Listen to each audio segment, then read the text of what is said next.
Hi, Debbie Crycross, Foster Street in Harrisville. Thank you for the opportunity to speak tonight. I would like to comment on the process used to determine the fair value of what the tax rate should be and what the payment should be for Invenergy for many years to come. First of all, how is it possible to determine what the fair value is when we do not yet know the entirety of the project?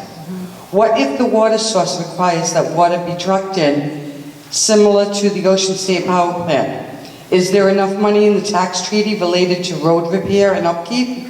What if the EFSB places contingencies on the project that changes the scope of the project in any way? I do understand there is a huge difference between taxing a project such as compared to residential taxes or even other businesses in town.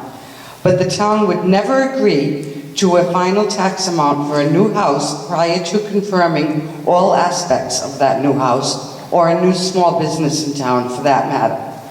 This seems to be the case of putting the cart before the horse.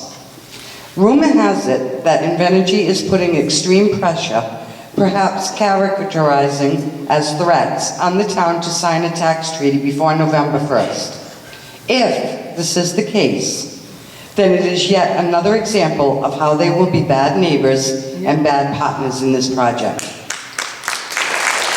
Invenergy will ultimately get their tax treaty and their tax break. We just don't need it to do it now.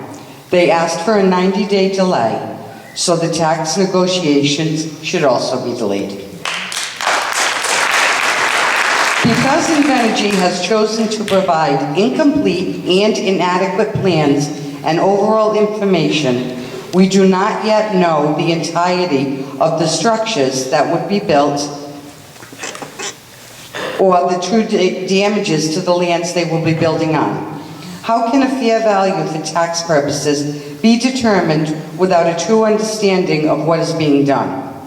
If Invenergy wants a signed tax treaty, hold them accountable for providing truthful and transparent information. At this time, Invenergy clearly has the upper hand in negotiations because only they know what they truly plan on doing to that land. In addition to the lack of clarity regarding the plan itself, what role does the water source play in the determination of a fair tax value? What if holding tankers or a holding reservoir is needed as part of this? That could significantly change what should be taxed. What if the water ends up being piped into the site and Invenergy actually tries to tax or change ratepayers for the delivery of the water? There are many questions that need to be answered by Invenergy. Do not make this process any easier for them by entering into a tax treaty at this time with so many unknowns. They alone have chosen the path they have taken, and it is their responsibility to live with their decisions. They need the tax treaty at this time more than the town does. Let's give Invenergy the 90-day delay they requested. Right. Thank you.